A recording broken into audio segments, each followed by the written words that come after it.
নগরে ধর্ষণের পর জ্যান্ত নিক্ষেপ সেপটিক ট্যাঙ্কে মধ্যযুগীয় বর্বরতাকেও হার মানালো নরপশু আবির। যশোরের অভয়নগরে এক কিশোরীর উপর যে পৈশাচিক নির্যাতন চালানো হয়েছে তা মধ্যযুগীয় বর্বরতাকেও হার মানিয়েছে।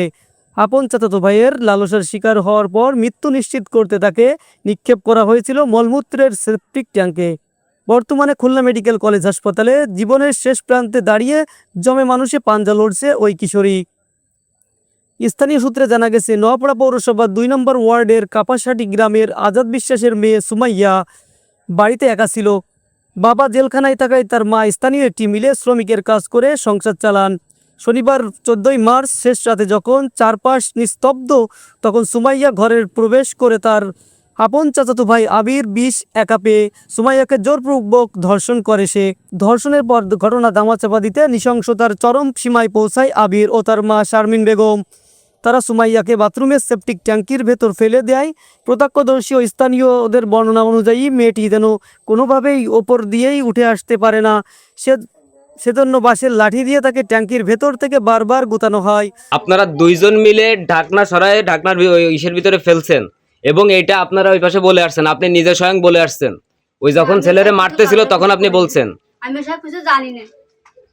আপনি তো বলে আসছেন ওখানে, তারা তো এটাই বলতেছে যে আপনি যে তাদের সাথে পরবর্তীতে যখন ছেলেরে মারছে তখন আপনি বলে আসছেন। এই বিষয়ে কি বলবেন? না, আমি সব কারোর কিছু কইনি। আপনি ওখানে গিয়ে ঝাড়ু দেননি? না। ভোরে তার গগন বিদারী চিৎকার শুনে প্রতিবেশীরা এগিয়ে এসে এই বিভীষিকাময় দৃশ্য দেখে স্তব্ধ হয়ে যান। মুহূর্তের মধ্যেই এলাকায় উত্তেজনা ছড়িয়ে পড়লে স্থানীয়রা অভিযুক্ত আবিরকে পুলিশে সোপর্দ করে। এ বিষয়ে অভয়নগর থানা পরিদর্শক তদন্ত জাহিদুল ইসলাম জানান, বিষয়টি অত্যন্ত স্পর্শকাতর ও লোমহর্ষক। আমরা খবর পাওয়া মাত্রই অভিযুক্তকে পুলিশি হেফাজতে নিয়েছি। ভুক্তভোগী কিশোরী বর্তমানে খুলনা মেডিকেল কলেজ হাসপাতালে চিকিৎসাধীন। তার অবস্থা আশঙ্কাজনক। পরিবারের পক্ষ থেকে লিখিত অভিযোগ পাওয়া মাত্রই কঠোর আইনি ব্যবস্থা গ্রহণ করা হবে। এদিকে অভিযুক্ত আবিরের মা শারমিন বেগম সহযোগিতার অভিযোগ তুলে ধরেছেন। এলাকাবাসী এই নজিরবিহীন পাশবিকতার দৃষ্টান্তমূলক শাস্তি দাবিয়ে উত্তাল হয়ে উঠেছেন।